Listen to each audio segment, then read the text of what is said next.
AP 30 news వార్తల ముందుగా ముఖ్యాంశాలు. జగన్ 5 ఏళ్ల పాలనే ఏపీకి అతిపెద్ద విపత్తు. నాదెండ్ల మనోహర్ ఆధారాలతో సహా చర్చకు సిద్ధం. మంగళగిరి పట్టణంలో పలు వినాయక మండపాలను దర్శించుకున్న మంత్రి నారా లోకేష్.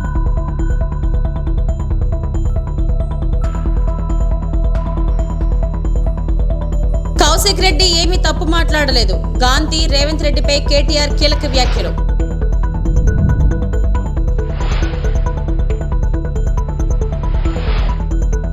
విజయవాడ కలెక్టరేట్లో సీఎం నారా చంద్రబాబు నాయుడు వరద బాధితులకు వివిధ ఏజెన్సీలు అందించే సర్వీసులపై సమీక్ష చేశారు. సమావేశంలో మంత్రులు, అధికారులు, ఆయా ఏజెన్సీల ప్రతినిధులు పాల్గొన్నారు. బాధిత ప్రాంత ప్రజలకు తాము అందించే సేవలను బ్యాంకర్లు, బీమా ఏజెన్సీలు, ఎలక్ట్రానిక్ సంస్థల యాజమాన్యాలు, వారి సర్వీస్ సెంటర్ల ప్రతినిధులు వివరించారు. వరద ప్రభావిత ప్రాంతాల్లో ఎంఎస్ఎంఈలు నడుపుతున్న వ్యాపారులు తీవ్రంగా దెబ్బతిన్నారని, వారి బ్యాంక్ లోన్లు రీషెడ్యూల్ చేయడం, ఈఎంఐలకు గడువు ఇవ్వడం వంటి అంశాలపై బ్యాంకులు ఉదారంగా ఉండాలని సీఎం సూచించారు.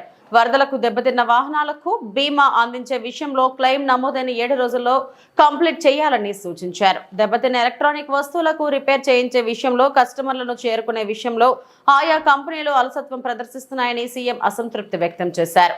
ఇళ్లలో దెబ్బతిన్న టీవీలు, ఫ్రిడ్జ్లు, ఇతర ఎలక్ట్రానిక్ వస్తువులు బాగు చేసే విషయంలో వేగంగా పనిచేయాలని సీఎం సూచించారు.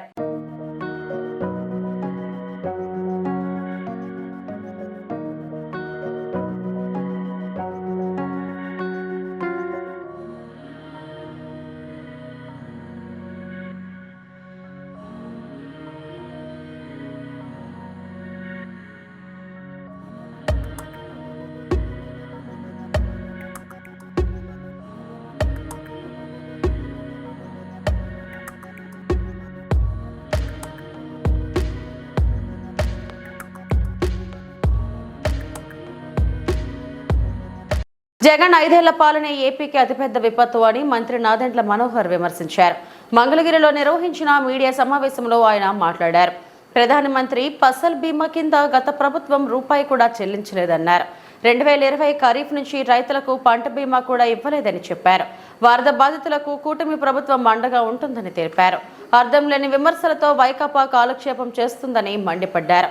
కష్టాల్లో ఉన్న వరద బాధితులను ఆదుకోవాలన్న ఆలోచనే జగన్ కు లేదన్నారు. ఆయన క్షేత్రస్థాయి పర్యటించిన దాఖలాలు లేవని చెప్పారు.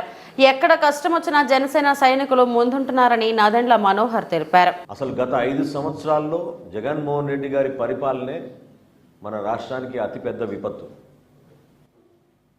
ఊహించని విధంగా వీళ్ళు వ్యవస్థలు నాశనం చేసి కనీసం ఇరిగేషన్ శాఖ పైన, క్షేత్రస్థాయిలో ఉన్న వ్యవస్థలపైన అధ్యయనం చేసుకుని బడ్జెట్ అలొకేషన్లు కూడా చేయకుండా సర్వనాశనం చేసిన జగన్మోహన్ రెడ్డి గారు ఈ రోజున అధికారంలో ఉన్న కూటమి ప్రభుత్వం కేవలం 3 నెలలు అయింది మేము అధికారంలోకి వచ్చి. 3 నెలలకే మీకు ఇంత ఏడుపులు ఉంటే ఎట్లా? ఇంకా 57 నెలల్లో అసలు మీ ఏడుపు ఏ స్థాయికి వెళ్తుందో మాకు ఆశ్చర్యం కలిగిస్తుంది. అసలు మీలో స్పందించే మనస్తత్వం ఏదని నేను అడుగుతున్నాను. ఏ విధంగా పవన్ కళ్యాణ్ గారు నిలబడి రాష్ట్రంలో ఒక ఆదర్శవంతంగా 400 పంచాయతీలకి ₹1,00,000 విరాళం ఇచ్చి, తెలుగు రాష్ట్రాలకి ₹1 కోటి చొప్పున విరాళం అందించి, క్షేత్రస్థాయిలో ఆదుకోవాలని చెప్పి పార్టీ నాయకులందరూ కూడా పిలిపించి,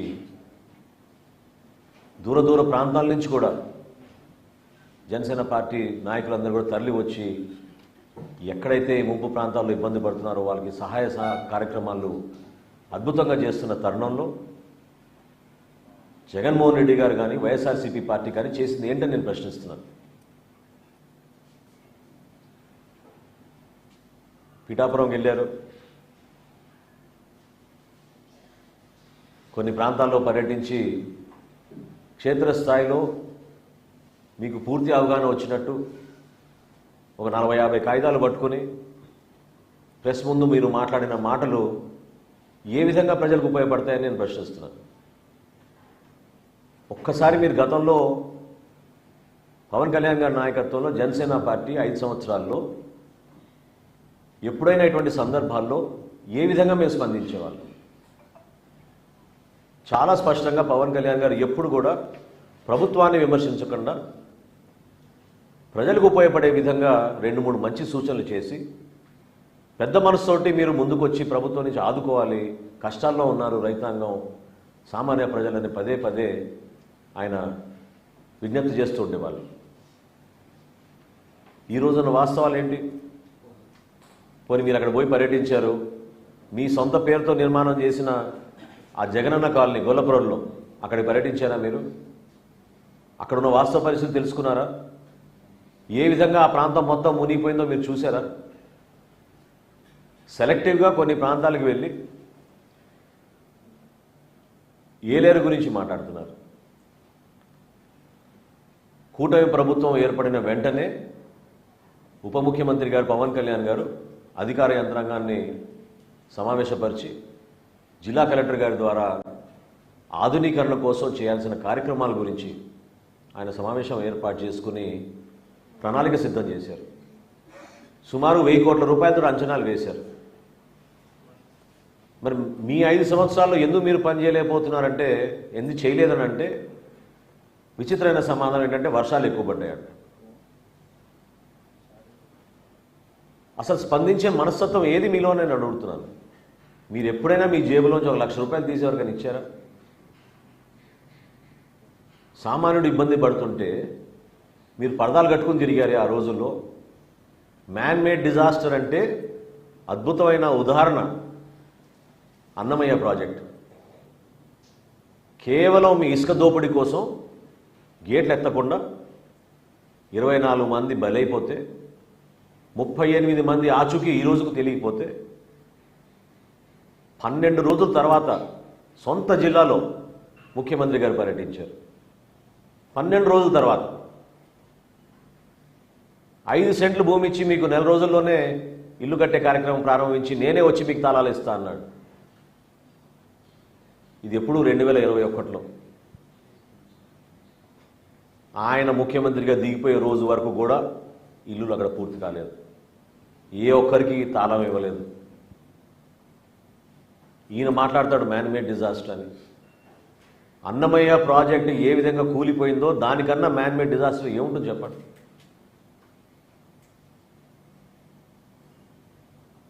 మంగళగిరిలో గణేష్ మండపాలను సందర్శించిన ఐటీ విద్యాశాఖల మంత్రివర్యులు మంగళగిరి శాసనసభ్యులు నారా లోకేష్ మంగళగిరి సీతారామ కోవెల వద్ద ఛత్రపతి శివాజీ యూత్ ఆధ్వర్యంలోని గణేష్ మండపంలో నారా లోకేష్ గణనాథుని మండపాన్ని సందర్శించి మండపంలో జరిగిన ప్రత్యేక పూజా కార్యక్రమంలో పాల్గొన్న నారా లోకేష్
పరివేదనే స్వపరదత్తంగాయ విష్ణువద్దేంద్రమాధవప్రియా సర్వసిద్ధింజాధిమహే తన్నోదర ప్రచోదయాత్ సద్యోజాతం ప్రపద్యామి సద్యోజాతాయ వై నమః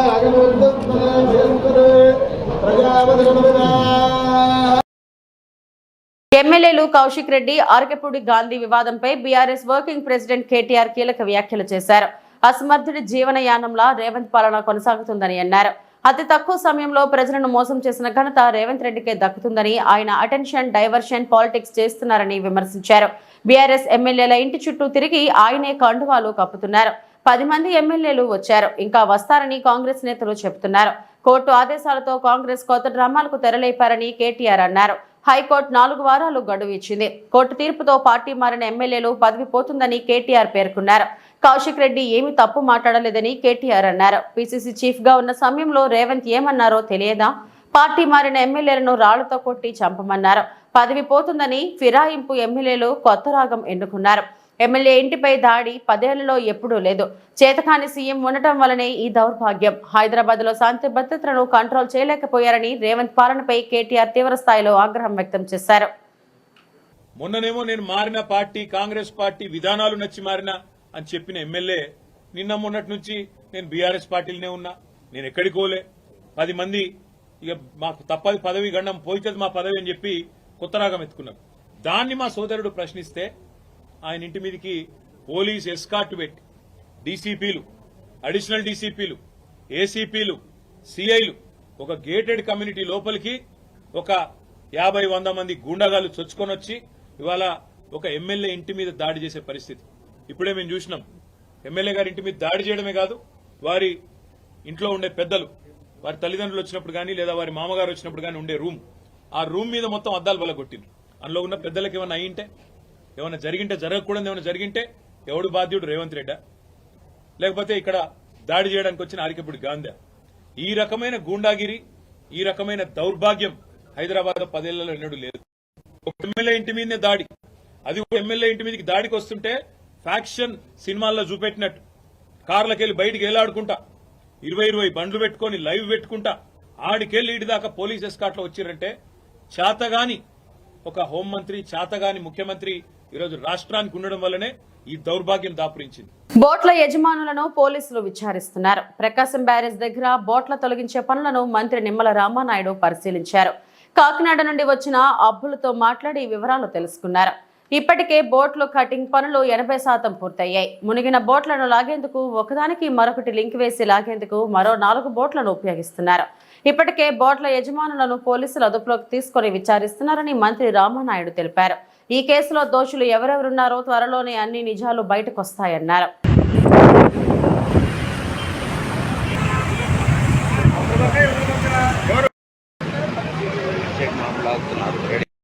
చేస్తున్నారు సార్ కింద, కానీ ప్రస్తుతానికి కట్ చేస్తా ఉన్నారు. ఇంకా ఎన్ని మీటర్లు ఉన్నాయి? ఏ రాలేదు అదే దీంతోనే లాగేస్తామని చెప్పి చెప్తున్నారు. అంటే వాళ్ళ దగ్గర కటింగ్ అంటే మళ్ళీ లేట్ అవుతుంది. అదేంటంటే మళ్ళీ కింద డివైడ్ అయిపోద్ది అనేసి కింద మరి ఎందుకు అట్లా మరి అరగంటకు మాట చెప్తున్నాడు? ఏంటి ప్రాబ్లం? అది ఏంటి అన్నాను, మనకు అర్థం కావాలి కదా ఎందుకు అట్లా.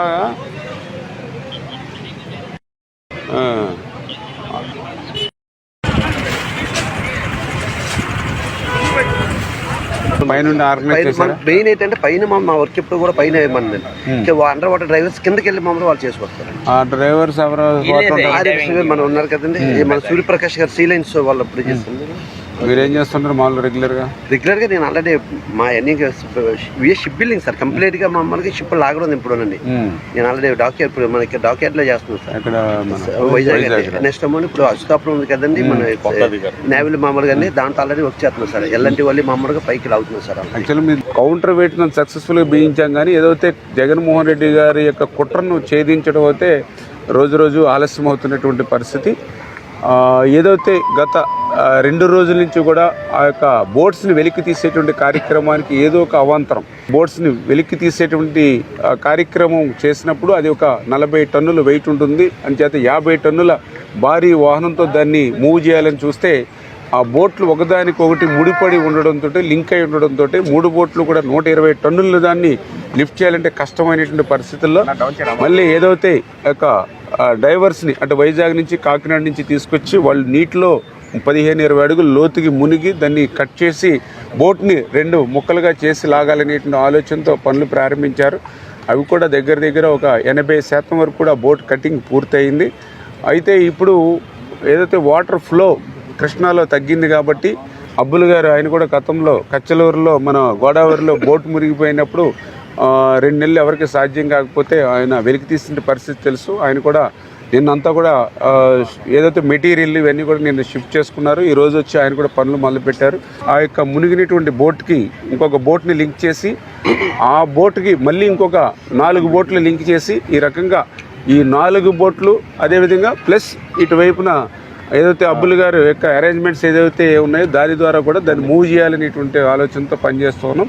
ఇంకొక గంటలో ఈ యొక్క ప్రక్రియ ప్రారంభమవుతుంది. ఇది కనుక సక్సెస్ అవుతే మిగిలిన 2 బోట్లను కూడా త్వరితగతంగానే మనం వెలికి తీసేటువంటి అవకాశం ఉంటుంది.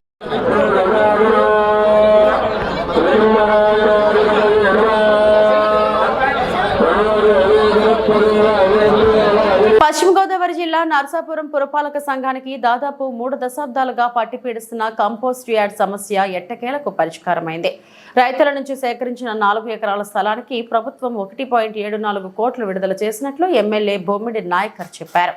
నర్సాపురం ఆర్డీఓ అంబరీష్ తో కలిసి ఆయన సబ్ కలెక్టర్ కార్యాలయంలో మీడియాతో మాట్లాడుతూ గత ప్రభుత్వం స్థలం సేకరించి రైతులకు పరిహారం చెల్లించకుండా 4 ఏళ్లుగా వేధించిందన్నారు. కూటమి ప్రభుత్వం అధికారంలోకి రాగానే ప్రజలకు ఎన్నికల్లో ఇచ్చిన హామీని నెరవేర్చి దిశగా డిప్యూటీ సీఎం పవన్ కళ్యాణ్ పురపాలక శాఖ మంత్రి నారాయణ దృష్టికి ఈ సమస్యను తీసుకెళ్లినట్లు నాయకర్ చెప్పారు. త్వరలో విడుదలైన నిధులని రైతులకు పరిహారంగా అందిస్తామన్నారు. గతం నుంచి కూడా నర్సాపురం పట్టణంలో ఏదైతే నర్సాపురం నియోజక ప్రజలందరూ కూడా పట్టణ ప్రజలు ప్రత్యేకంగా మరి గోదావరి నది తీర ప్రాంతాన డంపింగ్ యార్డ్ వేసి ఎంతో కాలం నుంచి అక్కడ వ్యర్థాలను అక్కడ వేయడం, చెత్తనంతా అక్కడ వేసి గోదావరిని కూడా ఒక పొల్యూషన్ కి అవాంతరం కలిగే విధంగా కూడా మరి ఉంటుంది. అదేవిధంగా ప్రధానంగా కూడా శ్మశానం ఏదైతే నర్సాపురం పట్టణ ప్రజలందరూ కూడా చనిపోతే అక్కడ శ్మశానాన్ని కూడా వెళ్ళే పరిస్థితిలో కూడా ఇబ్బంది పరిస్థితులు ఎదురవుతుంది. దానిలో భాగంగా గత ప్రభుత్వంలో మరి ఏదైతే ఈ డంపింగ్ యార్డ్ ని కంపోస్ట్ యార్డ్ గా ఇక్కడి నుంచి వేరే చోట షిఫ్ట్ చేసి మరి అక్కడ వేరే గ్రామంలో రూరల్ అక్కడ 4 ఎకరాల భూమిని కొనుగోలు చేయడం జరిగింది. మరి ఆ రోజున ఏంటంటే కొంత ఫండ్ లేకపోవడం వల్ల ఏదన్నా కానీ అక్కడ గవర్నమెంట్ నుంచి ఫండ్ లేకపోవడం వల్ల ఆ రోజు అక్కడ అది పర్చేజింగ్ జరగలేదు. ఆ రోజున కమిషనర్స్ అనిల్ సంగారి గారు కానీ వాళ్ళందరూ ప్రోద్బల్యంతో మరి ఈ రోజున మరి ఏదైతే కొంత 15th ఫైనాన్స్ నుంచి కొంత పేమెంట్ ఉంది అంటే అలా కాకుండా గతం నుంచి కూడా మున్సిపాలిటీలో మరి ఆ రోజున 1,71,00,000 ఉండడం కూడా మనకు తెలిసిందే. రిమైనింగ్ ఏదైతే ఉందో 1,74,00,000 మరి ఈ రోజున స్టేట్ గవర్నమెంట్ నుంచి మరి నిన్న రిలీజ్ చేయడం జరిగింది. 3,40,00,000 రూపాయలతోటి ఆ 4 ఎకరాల భూమి కంపోస్ట్ యార్డ్ కూడా అంటే అక్కడ ఉన్న ప్రజలకు కూడా చుట్టుపక్కల ఉన్న గ్రామస్తులకు కూడా ఏంటంటే దానివల్ల ఎక్కడ ఇబ్బందికర పరిస్థితి రాదు. దాన్ని మీకు ఎక్కడ ఇబ్బంది లేకుండా చుట్టుపక్కల గ్రామాలకు కూడా ఇబ్బంది లేకుండా కంపోస్ట్ యార్డ్ ఎప్పటికప్పుడు కూడా దానికి తడి పొడి చెత్త సెపరేట్ చేసి అక్కడ కంపోస్ట్ చేసి ఎప్పుడు కూడా బయటికి పంపించే విధంగా కూడా రీసైక్లింగ్ చేసి ఎవరికి ఇబ్బంది లేకుండా పట్టణ ప్రాంత ప్రజలకు కానీ ఎవరికి ఇబ్బంది లేకుండా చేసుకునే పరిస్థితి అందరూ కూడా సహకరించుకుని మరి ఏదైతే ఇక్కడ నర్సాపురంలో గోదావరి నది తీరాన్ని మనం అందరూ కాపాడుకోవాల్సిన బాధ్యత మన నర్సాపురం పౌరులుగా అందరికీ ఉంటది కాబట్టి ప్రతి ఒక్కరు కూడా దీన్ని సహకరించవలసిన అవసరం ఉంది. అనకాపల్లి జిల్లా నర్సీపట్నం నియోజకవర్గం నర్సీపట్నం పరిధిలో గల గబ్బాడ రెవెన్యూలో ఉన్న ఇసుక యార్డ్లో ఉన్నటువంటి ఇసుకను తగు ఎంక్వైరీ చేసి నియమ నిబంధనల ప్రకారం కొత్త ప్రభుత్వం వారు హామీ ఇచ్చిన మేరకు మా ప్రాంత ప్రజలకు ఉచితంగా ఇసుకను అందించాలని అనకాపల్లి జిల్లా కలెక్టర్ను కోరిన మాజీ శాసనసభ్యులు శ్రీ పెట్ల ఉమాశంకర్ గణేష్. ఈ సందర్భంగా ఆయన మాట్లాడుతూ డంపింగ్ చేస్తున్న ఇసుకను ఉచితంగా ఇవ్వాలని మాజీ ఎమ్మెల్యే కోరారు. ఎన్నికల్లో ఏదైతే ఉచిత ఇసుక విధానం హామీ ఇచ్చారో ఆ హామీని ఇప్పుడు నెరవేర్చాలని కలెక్టర్కి వినతి పత్రం అందజేశారు. అంతేకాకుండా ఇసుక లేకపోవడం వల్ల భవన కార్మికులు ఎంతో ఇబ్బంది పడుతున్నారని అన్నారు. అందరికీ నమస్కారం అండి. గత ప్రభుత్వంలో భవన నిర్మాణానికి సంబంధించి ఇసుక ప్రతి ఒక్కరికి కూడా అందుబాటులో ఉండే విధంగా మరి ఇసుక యార్డులను పెట్టడం జరిగింది. అందులో భాగంగానే నర్సీపట్నంలో మరి గబ్బాడ ప్రాంతంలో కూడా ఒక ఇసుక స్టాక్ పాయింట్ పెట్టడం జరిగింది. అయితే కొత్త ప్రభుత్వం వచ్చిన తర్వాత కొన్ని వేల టన్నులు ఇసుక అక్కడే ఉండడం జరిగింది. మేము తర్వాత అధికారిని కూడా కోరాం. మరి ఇన్ఫర్మేషన్ యాక్ట్లో గౌరవ ఏడీ మహేష్ వారిని కూడా అక్కడ ఎన్ని వేల టన్నులు ఉందని కూడా మరి అడగడం జరిగింది. మరి దానికి ఇంతవరకు కూడా రిప్లై కూడా రాలేదు. అయితే మేము మరి మీ ద్వారా మరి గౌరవ జిల్లా కలెక్టర్ గారిని కోరేది ఏంటంటే ఈరోజు నర్సీపట్నంలో వేలాది మందిగా భవన నిర్మాణ కార్మికులు మీరు ఇసుక లేకపోవడం వల్ల చాలా ఇబ్బంది పడుతున్నారు. చాలామంది బిల్డింగ్లు కట్టుకోవాలన్నా సరే మరి ఇసుక లేకపోవడం వల్ల చాలా ఇబ్బంది పడుతున్నారు. అయితే మేము కోరేది ఏంటంటే ఈరోజు ఈ మా ప్రాంతంలో ప్రతి ఒక్కరు కూడా ఏదైతే కొత్త ప్రభుత్వం వస్తుంది, కొత్త ప్రభుత్వం రాగానే మరి ఉచితంగా ఇసుక ఇస్తారని చెప్పి ప్రజలందరూ కూడా ఎదురు చూస్తున్నారు. కాబట్టి మరి మీ ద్వారా గౌరవ కలెక్టర్ గారిని కూడా కోరుతున్నాను. మరి లెటర్ కూడా ఇప్పటికే మరి పంపించడం జరిగింది, లెటర్ను ఇప్పుడు పంపించడం జరిగింది. అయితే ఒక్క విషయం ఏంటంటే ఈరోజు కలెక్టర్ గారిని కోరేది ఏంటంటే ఏదైతే మా గబ్బాడ ప్రాంతంలో ఇసుక యార్డు ఉందో మరి దాని యార్డులో ఉన్న ఇసుకను తగు ఎంక్వైరీ చేసి నియమ నిబంధనల ప్రకారం మరి కొత్త ప్రభుత్వం ఏదైతే హామీ ఇచ్చిందో మరి ఉచితంగా ఇసుక ఇస్తా అని చెప్పి దాని ప్రకారం మా ప్రాంత ప్రజలకు మరి ఉచితంగా ఇసుక అందించాలని చెప్పి మరి గౌరవ కలెక్టర్ గారిని కోరుతున్నాను. మరి తొందరలోనే మరి ఆ కార్యక్రమం చేయాలని చెప్పి మరి సందర్భంగా తెలుపుతుంది. ఎందుకంటే ఈరోజు చాలామంది మరి ఇబ్బంది పడుతున్నారు, మరి చాలామంది ఇసుక లేక చాలా ఇబ్బందులు పడుతున్నారు. ఎందుకంటే వేలాది మందిగా భవన కార్మికులు ఉన్నారు, చాలామంది బిల్డింగ్లు కట్టుకోవాలని సరే ఇసుక దొరకని పరిస్థితులు ఉన్నారు. కనుక దయచేసి మరి కలెక్టర్ గారు వెంటనే దీని మీద చర్యలు తీసుకుని వెంటనే ఉచితంగా మరి నియమ నిబంధనలకు అనుసరించి ఆ యార్డులో తీసుకుని తగు చర్య ఎంక్వైరీ చేయాల్సిందిగా మీ ద్వారా కోరుతూ మరి లేని పక్షంలో మేము మరి హైకోర్టు వారిని కూడా ఆశ్రయిస్తామని చెప్పి ఈ సందర్భంగా తెలియపరుస్తూ మరి ఎట్టి బస్సులు కూడా కలెక్టర్ గారిపై నమ్మకం ఉంది. మరి వెంటనే తొందరలోనే మరి దీనిపై మరి ఎంక్వైరీ చేసి మరి ఫ్రీ ఇసుక అన్నది కనుక మరి కొత్త ప్రభుత్వం దాన్ని ఫ్రీగా మరి ఇసుకని ఈ ప్రాంత ప్రజలకు ఇవ్వాలని చెప్పి మనస్ఫూర్తి కోరుతున్నాను. నమస్కారం. బీజేపీ ప్రభుత్వం చేపట్టిన వక్ఫ్ బోర్డు చట్టం సవరణ తక్షణమే రద్దు చేయాలని డిమాండ్ చేస్తూ కర్నూలు జిల్లా ఎముకనూరులో ముస్లిం మత పెద్దల ఆధ్వర్యంలో ముస్లింలు పెద్ద ఎత్తున ర్యాలీ చేపట్టారు. ముందుగా జామియా మసీదు దగ్గర నుండి బయలుదేరి గాంధీ సర్కిల్ మీదుగా సోమప్ప సర్కిల్ వరకు పెద్ద ఎత్తున ర్యాలీ చేపట్టి బీజేపీ ప్రభుత్వంకు వ్యతిరేకంగా నినాదాలు చేశారు. అనంతరం వారు మాట్లాడుతూ వక్ఫ్ బోర్డు సవరణ బిల్లుతో ముస్లింలకు తీవ్ర నష్టం జరుగుతుందని ఆవేదన వ్యక్తం చేశారు. 1995 వక్ఫ్ యాక్ట్లో 44 సవరణలను కేంద్రం ప్రతిపాదించిందని, సవరణలు దుర్మార్గమైనవి అని వారు తెలిపారు. ఇప్పటికైనా కేంద్రం తీసుకున్న నిర్ణయం రద్దు చేయాలని, లేని పక్షంలో బీజేపీకి గుణపాఠం చెబుతామని ముస్లింలు హెచ్చరించారు.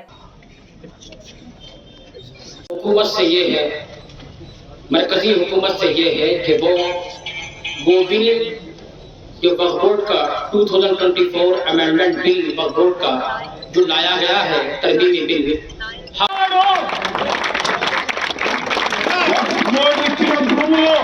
ఎవరబ్బా సొమ్ము కాదు, ఆనాడు పెద్దలు భవిష్యత్ తరాల బిడ్డలకు దాతృత్వం ఇచ్చినటువంటి భూములు ఈరోజు బిల్లులో సవరణ చేసి అన్య మతస్థులు అంటే నమాజ్ చేయని వాళ్ళు, ముస్లిం పద్ధతులు తెలియని వేదాలకు ఆ భూములు అంతగట్టేందుకు ప్రయత్నం చేస్తున్నారు.